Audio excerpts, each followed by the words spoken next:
السلام علیکم ورحمۃ اللہ وبرکاتہ۔ الحمدللہ رب العالمین والعاقبۃ للمتقین والصلاة والسلام علی رسولہ الامین، اما بعد فاعوذ باللہ السمیع العلیم من الشیطان الرجیم، رب اشرح لی صدری ویسر لی امری واحلل عقدۃ من لسانی یفقہوا قولی۔ معزز سامعین، رمضان المبارک کے اس بابرکت مہینے میں ہم کوشش کریں گے کہ قرآن مجید فرقان حمید سے چند آیات ہر جز سے لیں اور اس پہ بات کیا کریں۔ قرآن مجید عظیم و خزانہ ہے علم کا، کیونکہ یہ کلام اللہ ہے، اور اس کلام اللہ کا خلاصہ ہم کیسے بیان کر سکیں؟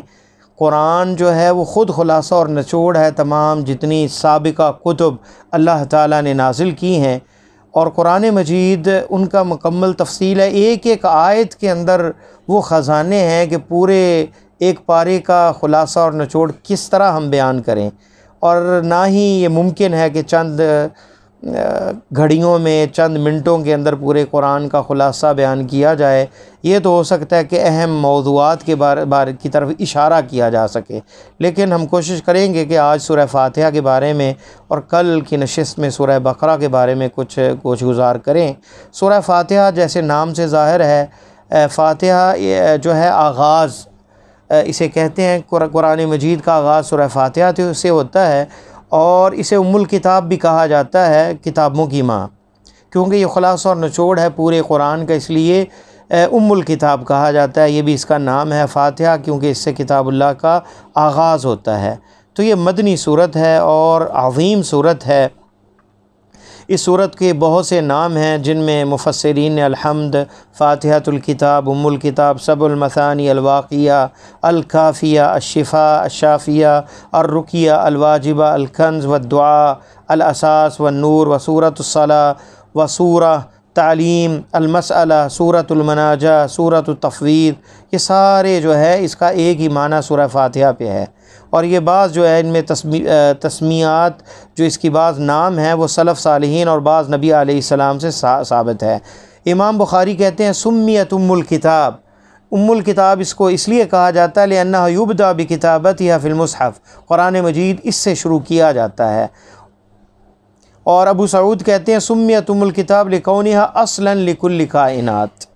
ابن تیمیہ کہتے ہیں سمیت الواجبہ لأنہ تجب فی الصلوات، نمازوں میں واجب ہے اس لیے اسے واجبہ بھی کہا جاتا ہے۔ اور کافیہ اس لیے کہا جاتا ہے کہ تکفی من غیرہا ولا یکفی غیرہا عنہا، نماز میں جتنا بھی پڑھ لیں اگر سورہ فاتحہ نہ پڑھی جائے تو نماز نہیں ہوتی، تو یہ کفایت کرتی ہے، باقی چیزیں کفایت نہیں کرتی۔ اسے مثانی بھی کہا گیا، تو اسے سورہ حمد بھی کہا گیا، کیونکہ اللہ تعالیٰ نے اس سورت کا آغاز الحمدللہ رب العالمین سے کیا ہے۔ اس کی فضیلت کے اندر بہت سی احادیث وارد ہیں، جن میں امام بخاری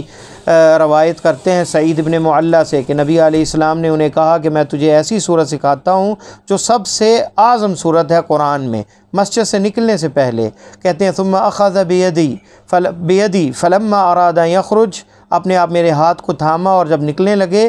تو میں نے انہیں کہا اے نبی اللہ، آپ نے تو کہا تھا کہ میں آپ کو سب سے اعظم جو صورت ہے، بڑی جو صورت ہے وہ سناؤں گا، بتاؤں گا، تو آپ نے کہا الحمدللہ رب العالمین، یہ سب سے اعظم، سب سے بڑی جو ہے عظمت کے اعتبار سے صورت ہے قرآن میں، وہی سبع المثانی والقرآن العظیم الذی اوتیتہ۔ تو سبع المثانی سے مراد 7 آیات ہیں اس کی، اور اسے قرآن عظیم بھی کہا گیا۔ اور اس میں صحیح مسلم میں بھی ایک روایت ابن عباس رضی اللہ تعالیٰ عنہ سے ہے کہ جبریل علیہ السلام نبی علیہ السلام کے پاس بیٹھے تھے، اور آپ نے اوپر ایک آواز سنی، آپ نے سر اٹھایا، سر مبارک اٹھایا اور کہا فقال هذا باب من السماء فتح اليوم، یہ دروازہ آسمان سے آج کھلا ہے اور اس سے پہلے کبھی نہیں کھلا۔ اور اس سے ایک فرشتہ نازل ہوا اور کہا کہ یہ وہ فرشتہ ہے کہ جو زمین کی طرف اترا ہے اور اس سے پہلے کبھی نہیں آیا۔ اس نے سلام کیا اور کہا ابشر بنورین، 2 نوروں کی بشارت ہو، اوتیتہما لم یؤتاہما نبی قبلک، آپ سے پہلے یہ نور 2 کسی کو نہیں عطا ہوئے، فاتحۃ الکتاب و خواتیم سورۃ البقرہ، سورہ فاتحۃ الکتاب سے مراد سورہ فاتحہ، اور سورہ بقرہ کے خاتمے میں جو 2 آیات ہیں وہ یہ لے کے نازل ہوا۔ وہ فرشتہ فرمایا لن تقرأ بحرف منها الا اعطیتہ، کوئی بھی کسی بھی حرف کے ساتھ اللہ سے کوئی سوال کرو گے، کوئی پڑھو گے تو اللہ تعالیٰ اس کے بدلے میں عطا کریں گے۔ اور اسی طرح صحیح مسلم میں ابو ہریرہ رضی اللہ تعالیٰ عنہ سے حدیث ہے جس میں فرمایا کہ میں نے نماز کو بندے اور اپنے درمیان میں تقسیم کیا ہے، اور پھر یہ تفصیل ہے کہ الحمدللہ جب کہتا ہے بندہ رب العالمین، اللہ کہتا ہے میرے بندے نے میری تعریف کی، اور جب کہتا ہے اہدنا الصراط المستقیم تو اللہ تعالیٰ کہتے ہیں کہ وَلِعَبْدِي مَا سَأَلَ، اور جو میرے بندے نے سوال کیا اسے عطا کیا گیا۔ اسی طرح طبرانی کے اندر امام طبرانی نے اپنی معجم میں ابو امامہ رضی اللہ تعالیٰ عنہ سے ایک روایت میں بیان کیا ہے کہ 4 آیات نزلن من کنز تحت العرش، 4 آیات ہیں جو عرش کے نیچے خزانے سے جو ہے عرش کے خزانے سے نازل ہوئی ہیں۔ لم ينزل منہن شیء غیرہن، اس کے علاوہ کوئی چیز نازل نہیں اس خزانے سے ہوئی۔ الکتاب، ان میں ہے الکتاب یعنی سورہ فاتحہ، وَإِنَّهُ فِي الکتاب لَدَيْنَا لَعَلِيٌّ حَكِيمٌ، سورہ زخرف آیت نمبر 4، اور وآیۃ الکرسی، اور آیت الکرسی، وسورۃ البقرہ والکوثر، اور سورہ بقرہ اور سورہ کوثر۔ یہ وہ 4 چیزیں ہیں جو عرش کے خزانوں سے نکلی ہیں، ان میں سورہ فاتحہ بھی ہے۔ اس کے مقاصد اور اہداف سورہ فاتحہ کے بارے میں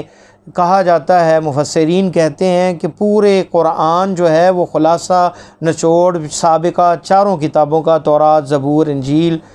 جو ہے ان کا نچوڑ اور خلاصہ ہے، اور پورے خلاصہ قرآن کا نچوڑ اور خلاصہ جو ہے وہ سورہ فاتحہ ہے۔ اور اس کے اندر جو ہے شروع میں اللہ کی تعریف، اس کے اسماء و صفات، اللہ کا تعارف، پھر عبادات اور رد بھی ہے، ان گمراہ فرقوں کا بھی ذکر ہے جن میں یہود و نصارہ، ان کا ذکر ہے، اور صراط مستقیم کا ذکر ہے، سیدھے رستے کا ذکر ہے، عبادت کا ذکر ہے، اور نیک لوگوں کا ذکر ہے۔ تو قرآن کے اندر جتنے جملہ مضامین ہیں ان کا نچوڑ اور خلاصہ سورہ فاتحہ میں ہے، اور پھر پوری تفسیر ہے۔ سورہ فاتحہ جو ہے یہ رقیہ بھی ہے، دم بھی ہے، اور اس کے بارے میں بھی بہت سی احادیث میں جو ہے یہ وارد ہے کہ یہ جو ہے سورہ فاتحہ جو ہے ہر بیماری سے شفا بھی ہے۔ سورہ فاتحہ جو ہے یہ ہر بیماری سے شفا بھی ہے، اور اسے اس لیے رقیہ کہا جاتا ہے۔ بخاری کی حدیث میں آتا ہے کہ وہ صحابی جس نے دم کیا تھا ایک قبیلے کے سردار کو، جس کو بچھو نے کاٹ لیا تھا، تو آپ نے اسے دم کیا اور ایسے وہ کھڑا ہوا جیسے اسے کوئی بیماری تھی ہی نہیں، اور انہوں نے 40 بکریاں جو ہیں دیں۔ تو سورہ فاتحہ جو ہے وہ شفا بھی ہے۔ امام ابن قیم رحمہ اللہ مکہ میں تھے، کہتے میرے پاس کوئی طبیب نہیں تھا اور کوئی معالج نہیں تھا، میں سورہ فاتحہ زمزم پہ دم کر کے پیتا، اور اللہ نے مجھے بہت سی بیماریوں سے شفا دی۔ تو سورہ فاتحہ جو ہے اس کے بغیر نماز بھی نہیں ہوتی۔ ہر رکعت کے اندر اسے سب المثانی اس لیے کہا گیا کہ ہر رکعت میں پڑھا جاتا ہے۔ تو سورہ فاتحہ جو ہے ہر سری ہو جاہری ہو اس کے بغیر نماز نہیں ہوتی، ہر رکعت میں پڑھی جاتی ہے۔ اور سورہ فاتحہ جو ہے یہ عظیم صورت ہے، اور بندے کو یہ یاد بھی کرنی چاہیے، اس کا ترجمہ اور مفہوم بھی یاد کرنا چاہیے۔ اللہ سے دعا ہے کہ اللہ ہمیں قرآن و سنت پر عمل کرنے کی توفیق عطا فرمائے۔